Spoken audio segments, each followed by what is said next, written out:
Kereke inotungamirirwa naMadzibaba Simba vanotenda kwazvo mutungamiri wavo Madzibaba Simba kana kuti Komanda Chiremba nebasa raari kuita kusimudzira upenyu hwevanhu pamwe chete zvakare nekubatsira vanenge vauya nematambudziko akasiyana siyana. Basa riri kuitwa pano naMadzibaba Simba ibasa rakanaka guru kwazvo rikutibatsira isusu sevagari muno muChitungwiza nevagari vanobva mumatunhu akasiyana siyana. Tine muono watakapuwa naBaba Simba watanga tisingazivi makore ese atainamata tisati tatendeuka kuzivawo kuti chembere, nherera neshirikadzi zvinorangarirwa, varwere muzvipatara nevanotambura. Madzibaba Simba vachitaura panzvimbo pavanopindira kereke kuChitungwiza vatsanangura zvakare basa ravari kuita rekusimudzira upenyu hwevechidiki apo vari kugadzira nzvimbo ichachengeterwa hove dzavati dzichabatsira kwazvo kusimudzira upenyu hwevechidiki. Kana tasanganiswa pakunamata upenyu hwakasiyana, vamwe vanowana, vamwe inherera, vamwe vanoshaya. Saka apa muri kuona tiri kugadzira fish pond yekutira kuharvesta fish.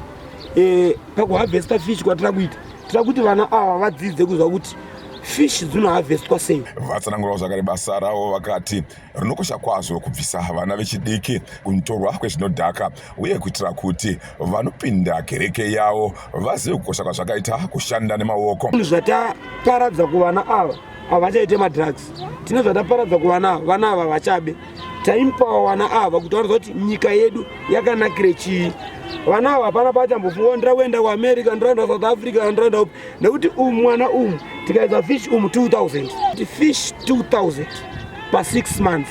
Fish inoita mari. Madzibaba Simba kana kuti Komanda Chiremba sekuzikana kwavanoita vanobatsira kwazvo kunzvimbo dzakasiyana siyana dzinosanganisirawo zvakare kune vanogara vachirarama neurwere hwakasiyana siyana muzvipatara pamwe chete zvakare nekunogara vanhu vakura kwakaita sekupumudzo. Iro basa ravaramba vachitenda kuti Mwari vari kuvagonesa kuita basa iri. Svika panzvimbo yavanopindira kereke taona vanhu vakawanda vachimirira kubatsirwa uye sekutsanangurwa kwazvaitwa nevanopinda kereke navo vati vazhinji vanouya nematambudziko akasiyana siyana vanozobatsirwawo zvakare nezvakaita sezvekudya kuitira kuti vakwanise kukurumidza kubatsirwa pamatambudziko avo avanosangana nawo, angada zvemweya neangada zvepanyama. Ngatisingati tamboona kana kunzwisisa zvainzi nyika inovakwa nevene vayo, taingoti pamwe mashoko, asi takazozvidzidza takazvinzwisisa tiri mukati merinosangano.